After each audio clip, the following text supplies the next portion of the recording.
We're recording, right? Oh. Hey guys, this is Brad and Mike from Dallas Geek, and we are doing our first late night movie review. You know, what time is it? It's about probably what, 9? No, 9:11. 9:11. Let's say 9:15. Just round it up. Sure.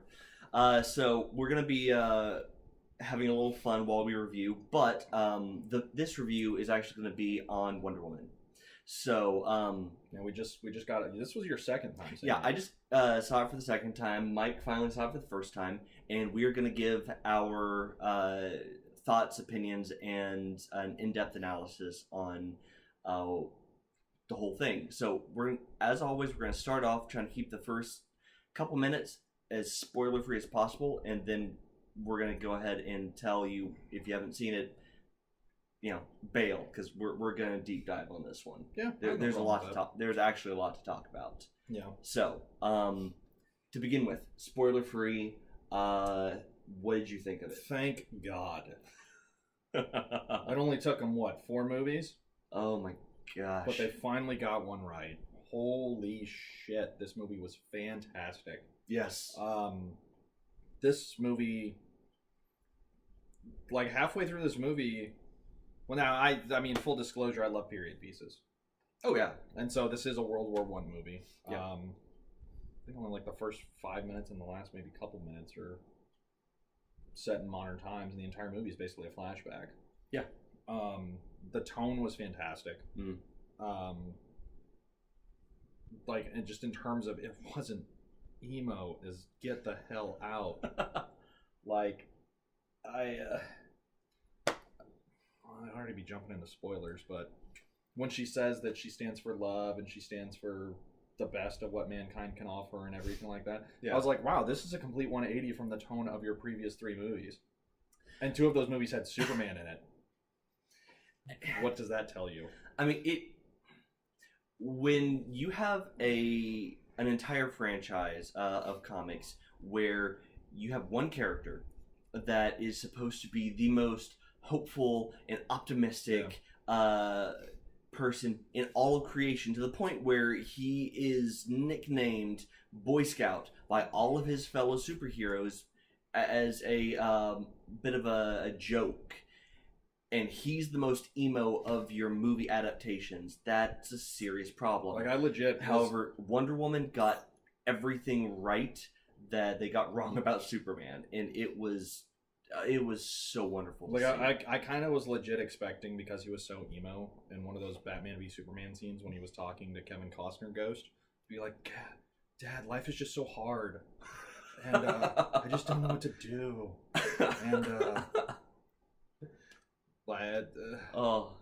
to bash a little bit of Batman v Superman more, because that movie deserves all the bashing that it can get. But no, they very much. And I think this was the first one where Jeff Johns' influence was really felt. Oh, my gosh, because this one was literally, Wonder Woman was literally like, okay, what was the tone of the last 3? Okay, let's go in the opposite direction that those 3 went. Let's make this one really optimistic. Well, I have to say, in terms of overall vision, thank you, Patty Jenkins. Yeah.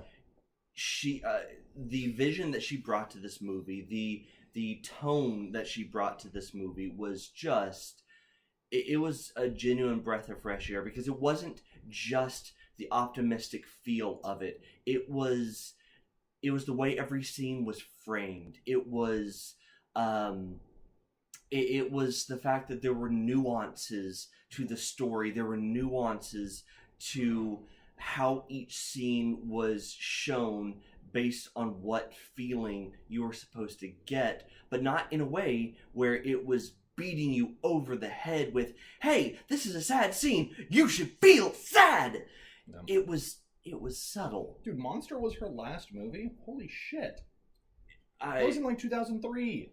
I'm gonna be honest, if this is what Arrested Development, Entourage, The Killing, Betrayal, Wonder Woman. Yeah, I mean, if this is the movie we get for her taking that long of a break from big budget movies, I'm okay with it. Yeah. I am so okay with it. So what else? I mean, I'll be honest, man. A lot of CGI, but not not beat you over the face. It felt like it was in a different way than the other DC movies have. It felt more integrated with the rest of the footage. It definitely seemed more seamless, going from actual stunt people, CGI, actual stunt people, CGI, to like next scene. It felt like a really smooth transition through all of that. Oh yeah. I'm not a huge fan of the slow-mo breakdowns during fight scenes. Why not? I think that was just to accentuate that there was so much going on. Well, and to kind of really focus in on like, hey, this is all the shit that she can do. Well, especially the two big battles of the movie, there was a lot that they crammed into it. So if they didn't slow it down at least a little bit, it would have been pretty hard to keep track of. Yeah, I don't disagree. And there was some quality action choreography in this movie too. But it also really made those battles kind of come out and really highlight what they were trying to show in this, is that like amidst all the chaos of war and everything like that, like they're still good to look into. Oh yeah. In one of the things that I really, really appreciated were the quiet moments. Yeah. And that's the thing. Like with I can't even say that this movie had a lot of a certain type of scene. It was because the whole thing was big, intense scenes of either action or drama interrupted by quiet moments. Yeah. And one of my personal favorites was actually when after Diana and the Howling Command. Oh no, wait. No. So after Diana and Steve Trevor got to London, and then they were leaving for the battlefront. As they're leaving, they're having this big conversation about what Steve Trevor's trying to tell Diana what to expect, but he knows there's only so much you can say about it, and she's just very optimistic about we're going to battle, we're going to fight, and then they hit the bridge right before they get to the boat. And they see all the soldiers coming back. And she sees just this vacant look in all their eyes, the pain, the sadness, just the sense of loss that every one of them had, and it felt like the movie took a breath, and you're just left going, damn. Yeah. It was surprisingly subtle for a DC movie. And I mean, even for just an action movie in general, it was very well done. And there were so many other scenes just like that. No, yeah, that was personally my favorite of all of them. I really, really, really liked that scene where he's teaching her how to dance. Yes. Like they're just kind of in this war-torn little ass village in Belgium. Yeah. And one of their dudes is playing the piano, and they're just singing and they're talking. Yep. So to try to wrap up the spoiler-free section of this review, the thing that we both noticed, because we were just talking about this before we started recording, was that so much of this movie, both the tone, the theme, even the way that the story was framed, felt very much like the first Captain America. Yeah, it really did. But it wasn't done in a way like it was ripping it off. It was done in a way like they recognized what that movie did right. Yeah, all the good things, all the strong qualities that movie had, and they realized that was something that DC needed, and so they did their own version of it, and they did it so well. Yeah. No, I totally agree. It wasn't a rip off. It wasn't it was, hey, this is what we really liked from it. Let's take it and let's apply it here. Yeah. Because they recognized that, like, the first Captain America is one of my favorite Marvel movies, like, period, end of discussion. I know a lot of people are like, really? Like, it wasn't that good? I was like, no, it was fantastic. Like, you need to go back and rewatch it. Yeah. And I think that was a really easy blueprint to take, because they were like, oh, like, war movie / superhero movie / period piece. Mm-hmm. I mean, even the personality traits that were shared between Captain America and Diana,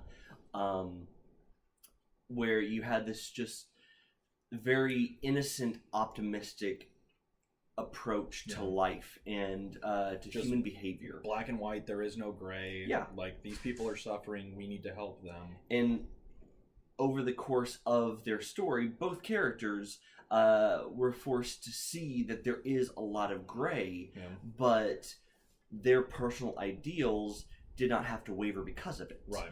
And that was just done so well. Oh, I can't agree more. So well. Can't agree more, man. So, to end the absolutely end the non-spoiler portion. Overall, what would you rate this movie? This is a solid A. Okay. And thank God it was, because DC needed it badly. Oh yeah, yeah. I would also give it an A. There are a couple things that we're going to talk about here in a second that could have made it an A+ for me. Yeah. But that's not to say that in any way any of those slight missteps are even remotely bad. It's just things that could have been a little bit better. I'll tell you, finally, they got the pacing right for a movie. Oh my gosh, yes. Because, like, Batman v Superman, dude, there were... Like, I was on a date when I saw that movie and almost fell asleep multiple times. That's a rough one. Like, Suicide Squad, first, like, 40, 45-ish minutes, really good. Yeah. After that... Except the first way the hell off the rails. Except the first 40 to 45 minutes of Suicide Squad had zero substance that was related to the actual movie. Yeah. It was all backstory. Yeah. So, which is why it was good. And then when the story got started and you were like, oh, Enchantress is the villain. This is a waste. So, So now we're going to dive into spoilers. So if you have not seen Wonder Woman, please, please, please go see it. The more we can just emphasize to Warner Brothers and DC that this is the type of movie we want to see more of from them, the better it's going to be. Because I do not want to see another movie out of them for the DC comics that is anything like any of the others we've had. I want more of this. Like, I want more of this. This is literally like, hey, like, our movie should be upbeat and optimistic, not just shitty emo, like, oh, everybody's a piece of shit. Yeah. Like, in Batman v Superman, they were like, dude, these are both kind of shitty people. Oh, yeah. Like, you didn't get this at all out of this. No. Like, Suicide Squad, they were all shitty people. Yeah. But this was literally like, hey, like, the world is falling apart, but there's actually good in the world, and it's worth fighting for. Like, that's a message that should be in, like, almost every superhero movie. Yeah, because that's the message of every superhero story. Otherwise, then what the hell are they fighting for? Yeah. So, okay. Other than, like, dead parents or something like that. Was that too on the nose? Well, we've only had it thrown in our face how many times in the last 10 years? Tim Burton's shitty Batman movies. Hey. You know, have you watched them recently? They don't age well. They do not age well. I still love them. Oh, God. But no, we had it in the first and second of the Tim Burton movies. We had it in the first of the Joel Schumacher Batmans. We had it in Batman Begins. Oh, wait, no. We even had a 5-second reference to it in the second Joel Schumacher one. Yeah. So we had it 4 movies in a row. And then Batman Begins. And then Batman v Superman, it literally took up like almost 30 minutes of screen time. So they started with it and then went back to it after the Save Martha. I'm sorry, but I don't think there is another superhero character motivation that has been so beaten into the public consciousness that even if you've never seen a Batman movie, you know why Batman is Batman. I will just never forget. I mean, come on. I will never forget that set photo leaking and sending it to you on Facebook, and it's like, oh, we get to see Martha and Thomas Wayne shot again. And then you see it like 5 times in that movie. So, to go into the spoilers. To get back onto the rails. Yes, please. The less time we can spend talking about Batman. Want another drink? I'm going to get another drink. Yeah, please. Okay. Yeah. What do you want? Just another one of these. Okay. Just talk. Okay, so, to start with, we had one of my weakest scenes. For me, one of the weakest scenes in the entire movie was pretty much anything with the character of Queen Hippolyta. I mean, Connie Nielsen, as an actress, good. I have no problem with her as an actress. However, when compared to the rest of the cast and how emotional and nuanced all their characters were, hers was really just there as a framing device for the character of Wonder Woman and to explain her backstory, and that's it. And unfortunately, Who are you talking about? Queen Hippolyta. Oh yeah. And unfortunately, was Robin Wright though? No, that was her aunt. Queen Hippolyta was Connie Nielsen. Oh, that's right, it was. Okay. And so, because she was meant as just very nice. Why don't you open it? Go get the bottle opener. I didn't see it down there. The lights were off. I didn't know where the light switch was. Keep talking. I'll figure it out.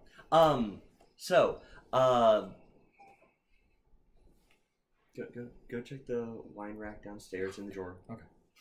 It's before you get to the kitchen. Okay. Anyway, so because Queen Hippolyta was just meant to be a framing device to explain Wonder Woman and who she was and why she was, they couldn't really give Connie Nielsen much to work with. And that's fine. I have no problem with that. If they could have spent an extra second to give her just a little bit more emotion, that would have made it perfect. But that's it. Otherwise... I think that was done on purpose, though. Oh, yeah. No, it absolutely was. I think it could have improved it. I need to get back in shape, dude. Very nice. Yeah. I think that it could have improved it, but I don't think it really would have changed much else. Yeah. But yeah, no. Robin Wright's character, though, as Wonder Woman's aunt, my gosh, I mean, I love House of Cards, so I'm a big Robin Wright fan because of that. That's why you like her? Well, many things. Such as? Well, the biggest outside of House of Cards would be Forrest Gump. And?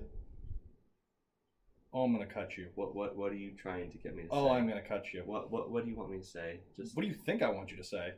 She's been in a lot. You got to be more specific. the Princess Bride, you bitch. To be fair, I only just saw it like within the last year. Make me sick. Keep talking. Anyway, but yeah, no, she was great. On screen for a short time, but did a really good job at what she was doing. And yeah, she was really good. She was I liked the dynamic that Connie Nielsen and Robin Wright had with Diana in terms of and Hippolyta was there to no, you're not a warrior. I don't want you to be a warrior. Yeah. You're just going to be normal, even though she wasn't really normal, as we found out later on. Yeah. And they kind of alluded to for a while there. Yes. And then, what is her aunt's name? I can never remember it. Look it up for me. Aunt? No. Oh, Robin Wright's character. She was like, no, we need to teach her how to fight because there'll be a time when she'll be needed. Antipy. Thank you. Yeah, General Antipy, when she was basically like, no, we're going to train her. She needs to be trained. This is what she was literally made to do. She's a warrior. She's an Amazon. To the point where she literally does it behind her back. Yes. So you get a good relationship built between the two mother figures. Yes. One nurturing, one bringing out her warrior side. Yes. And they really did a good job for what little time they used with them, building that up and exploring it really well. Speaking of one of the other characters that they used so well for the little time that she was on screen, Lucy Davis as Etta. Oh, God. Oh, my gosh. So great. So, anybody that has seen one of the Wonder Woman trailers would know... Why would you want to hide a tummy? Said by a woman that has no tummy. Etta is Steve Trevor's secretary.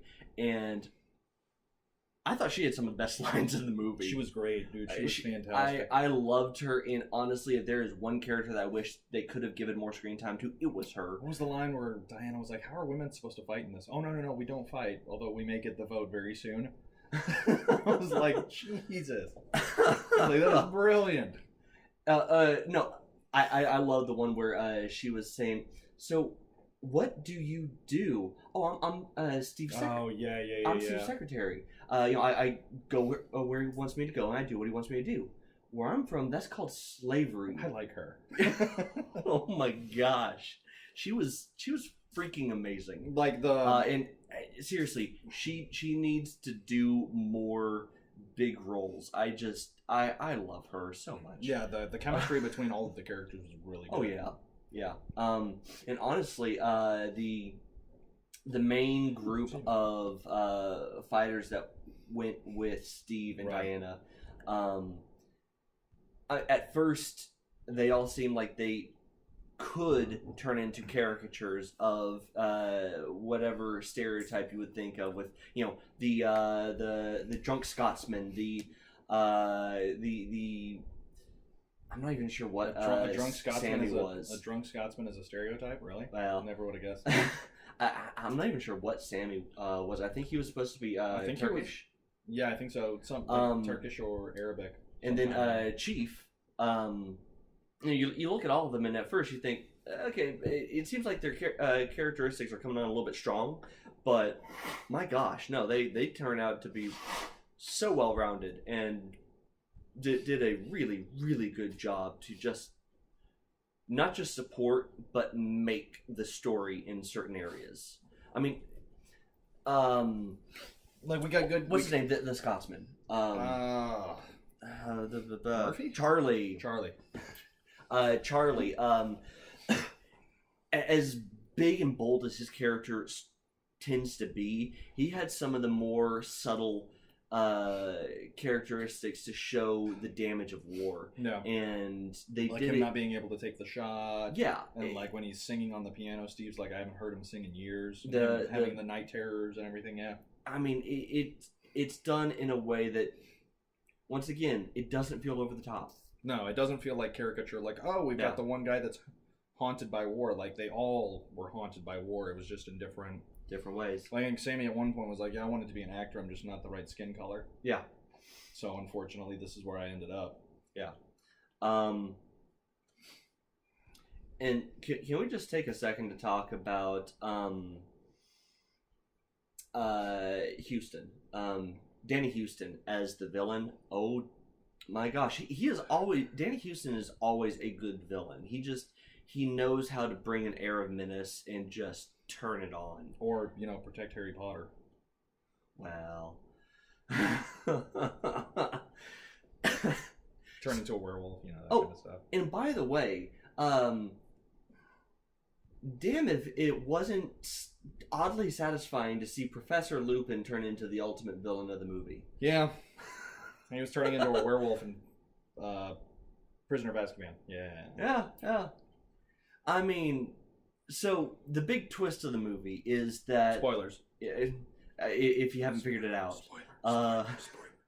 The big twist is that the entire movie, it keeps just making it more and more obvious that the German general has got to be Ares. It's got to be Ares. And then when has a German ever turned out to be evil?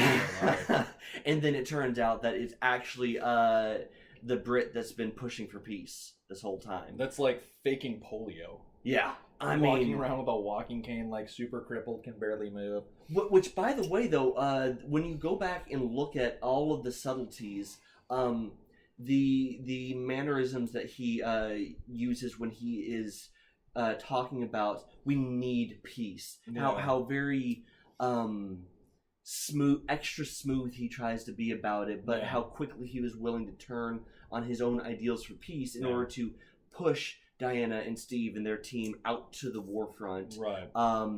And it felt so I'll tell you, subtle and smooth. But to remember, even at the very, very beginning, when they're talking about at the beginning of the movie, the big battle between Ares and Zeus, and how he was left crippled, And then you realize that explains the cane and everything else, and you're just going, good Lord, they had every sign that he was Ares from the beginning, but they were just more than willing to throw the red herrings out there that it was the German, and they knew we were going to be willing to bite because that's the German. That's the evil in our hearts. I mean, but they did such a good... That had a great message. They did such a good job at just... Well, like, I'll tell you... They threw it in from the beginning, but you didn't realize it until the very end. But it was so well done. Like, I'll tell you, it could have fallen in really heavily into that old cliche of, like, what's a twist? Yes. But it was done so well, and it also fits the character of Ares in the Wonder Woman mythos. Yeah, mythos. Thank you. Sorry, I've been drinking. Right. It fits the character of Ares really, really well, especially in the Wonder Woman mythos, because he's there not actually doing it, but corrupting people. Yes. Like just whispering in there to do this, whispering in there to do that.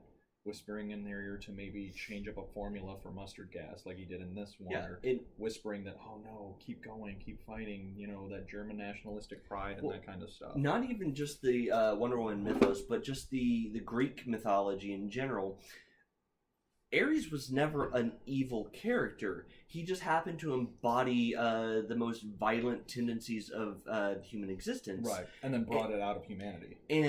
But he always did it in a way where he was bringing it out of them, never he started the war. Right. At no point in Greek mythology was that really the message behind him. It was always he emboldened humans, not he was the general of the humans. You know what it continued to push that in a very nice way. You know what it goes back to? It goes back to that line in The Dark Knight when Heath Ledger and Batman are talking.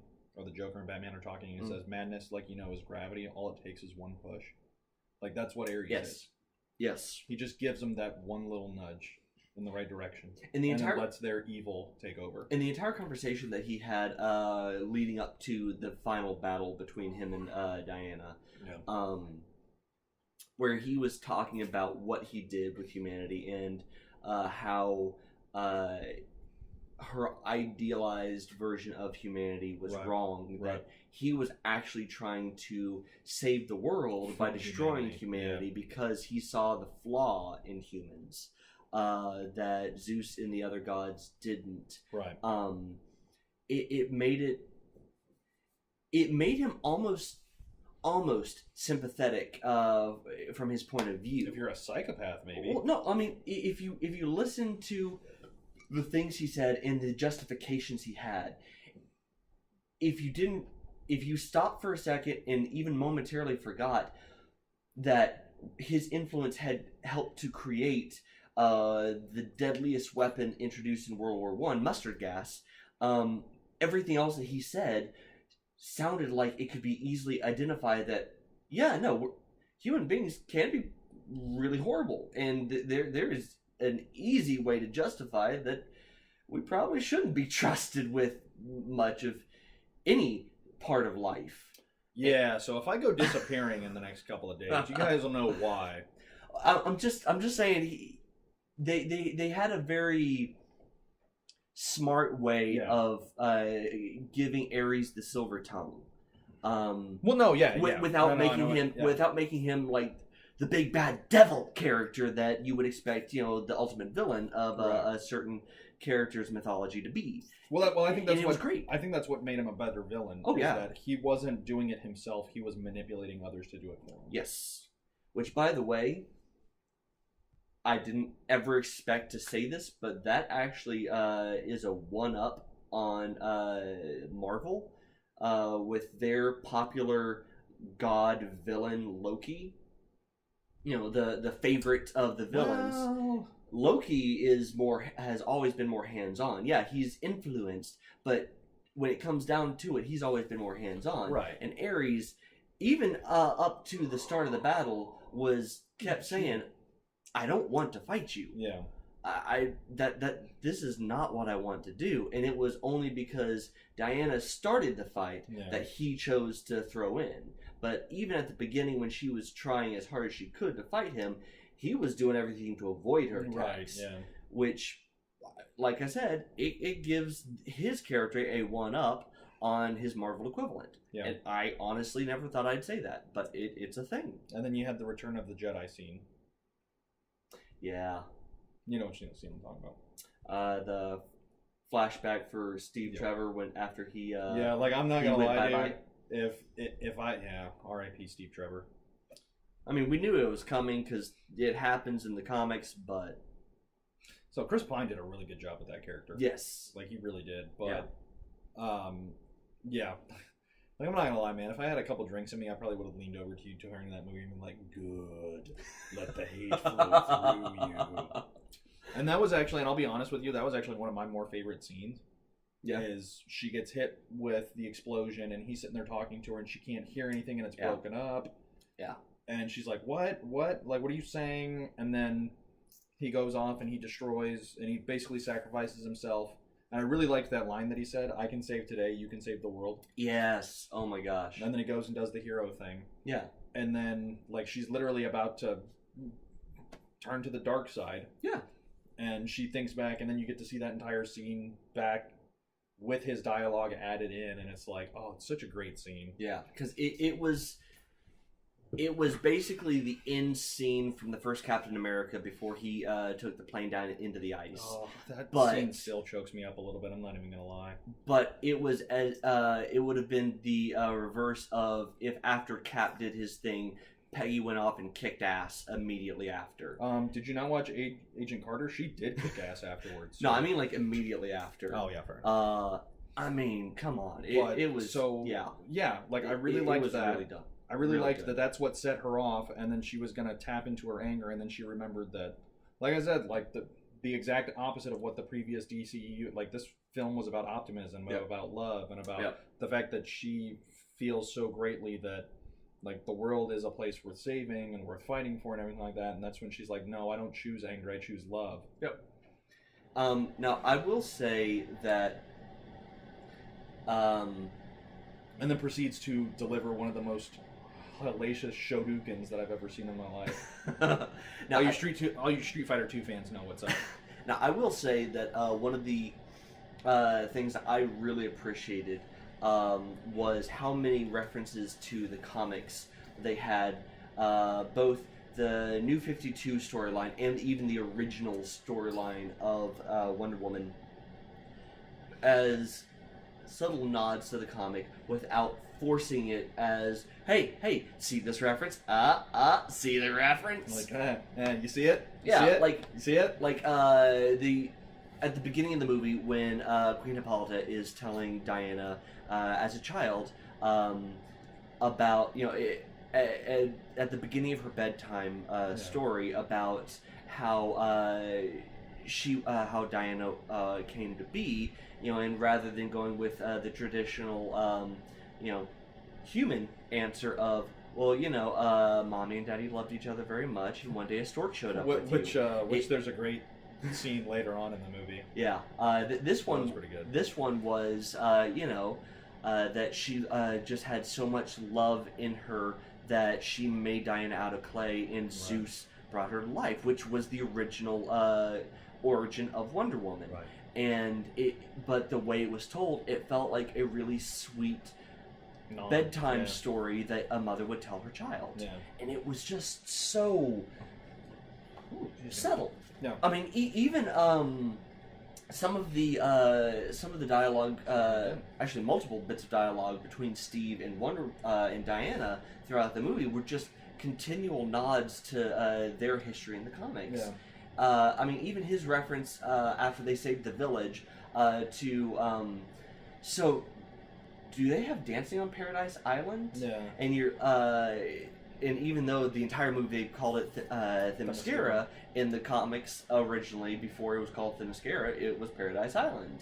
I mean, it was just all these nice subtle nods that were, able to be incorporated as either minor jokes for the characters to say, or very sweet things, or just easily integrated parts of the story, and it was nice. No, yeah, that's something that subtlety has not been DC's strong suit. No, which made it that much more surprising. But like I've said it multiple times, and I'm just gonna keep saying it because it's such a big thing. That like they did a complete 180 in terms of everything that they've done before with these movies. 10 out. Oh yeah. Like this felt more like what Nolan did with the Batmans. Oh yeah. And Warner Brothers was basically like, cool, you understand the character, we're gonna let you do your thing, and we'll be over here. Yeah. Like that's what this felt like. Like Jeff Johns was executive producing. I'm not sure who wrote the script. Did Johns write the script? Double check that. Yeah, let me see here. But whoever wrote the script had a really good understanding of the character. So the screenplay was by Alan Heinberg, and the story was actually by Zack Snyder. Yeah, but story by is literally like, oh hey, like let's do a Wonder Woman movie set in World War One. Oh, you get a storyboard credit. Yeah, so Alan Heinberg, good on you, dude. Good on you. Yeah. So yeah, I think we are running a little long-winded right now, but just to kind of bring things. And we didn't say she was fantastic. Oh yeah, Gal Gadot. I can say without question, if there was going to be an actress to bring Wonder Woman to life for the first time on the big screen, and for the first time in live action since Linda Carter, I cannot imagine a better actress suited for the job than Gal. She felt so perfect for this She role. was amazing, and damn it if I do not want to see more of her now. In fact, fact, absolutely. Because of her performance in this movie, I honestly hope that any future DC movies that she's involved in, that they just focus more on her, because she is just so... She's a strong actress. Yeah. She's so good as the character, and honestly, she personally embodies everything that DC should have been focusing on, not just as a character, but even as an actress who understands the character. She embodies everything we've been hoping for, and I want to see more. And that's another thing I don't think we touched on, or I don't remember if you did or not. This was its own movie. Oh yeah, no, there was not a single reference to anything else in the DC cinematic universe except for very a quick small mention of Bruce Wayne. Even then, that's just where his name is on a note. Yeah, like no cameos, no mid-credit scenes, no post-credit scenes, no tie-ins to Justice. There wasn't a trailer for Justice League before the movie. Nope. That was shocking. That was really shocking. We got a Spider-Man Homecoming trailer, and we didn't get a Justice League movie before a Wonder Woman movie. Heck, when I saw it for the first time, I was. Did you see a Justice League trailer before it? The first time you saw it? First time I saw it, I saw the 70mm version over at Look, and no, the closest thing to another Warner Brothers property that was put in there was a 5-minute preview of Dunkirk, which, by the way, since they were set in the same timeline, since it had like no indication that this wasn't the start of the movie, because it even had the WB logo that came at the beginning, I honestly thought it was the start of the movie, and I almost died seeing how gorgeous it looked. I thought, oh my gosh, this is how Wonder Woman's gonna look. This is I don't even know what to say. You realize we're seeing Dunkirk in 70mm. Oh, absolutely. Okay. So anyway, sorry. But yeah, there's still so much more that we could talk about, but we are gonna go ahead and wrap it up. But go see the damn movie. Yes. See it multiple times. Yes. It's that good. Please. And just one last thing, because I've actually seen a couple of articles earlier today talking about this. And it's a subtle thing, but anybody that tries to say that Wonder Woman is not patriotic enough. Who the hell said that? Oh, there were actually a couple of critics and at least one news contributor that said that they thought Wonder Woman wasn't patriotic enough. The problem that you have to realize is there's only one American that is brought in on this movie. It doesn't happen in America. It takes place in Britain, Belgium, and France. And Themyscira. It's based on an ancient Greek character in World War One, with the American working for British intelligence. Right. I mean, come on. No. There doesn't need to be anything patriotic about it because it's meant to be all about the goodness of humanity and the potential there. That's it. So, and hopefully the next time she suits up as Wonder Woman, she won't be pregnant. Which, but yeah, my last not a slight or anything like that, but she was very pregnant when they filmed the movie, and you could tell because a lot of shots were here up, a lot of shots were from behind, and a lot of times they had her in big overcoats and stuff like that. I will say, as my last thoughts on it, as somebody that notices stuff like that, I immediately, like, I think probably 5 minutes into when they get into London, I just leaned over at Brad and I was like, she must have been super pregnant. Like, she must have been really showing. My last words on this, in that respect, that she spent a good chunk of the movie visibly pregnant, and they were able to compensate for that in post enough that unless you're really looking for it, you aren't gonna notice, like even in the action scenes. Dang it, if that isn't just the biggest compliment ever to the editing and post production team. No kidding. I mean, you guys are. I'm the second unit director. You guys are top of your craft. Yeah. That is incredible. The only reason I noticed it because I know the tricks that they'll do, and I'll just be like, they have her in a lot of overcoats. Yeah. They have her in a lot of fur coats and stuff like that. Granted, it's really cold, but still, like, she is in. Yep. And then it clicked. I was like, oh yeah, she was like 4 or 5 months pregnant when they were filming this thing. Yep. So with that, go see the damn movie. Yeah, if you haven't already dropped out from boredom or annoyance at our long-windedness. Yeah, we get long-winded. Especially when we're excited. And drinking. Yes, go see the movie. It was amazing. And if anybody wants to go see it with me, I'll see it more than once. Do you want to see it again? You realize you just sent out an open invitation to the internet, right? Yeah, but I don't know, man. There's either cool people on the internet or there's really weird people on the internet. Either way, it's going to make for a hell of a story. So, with that, this is Brad and Mike from Dallas Geek.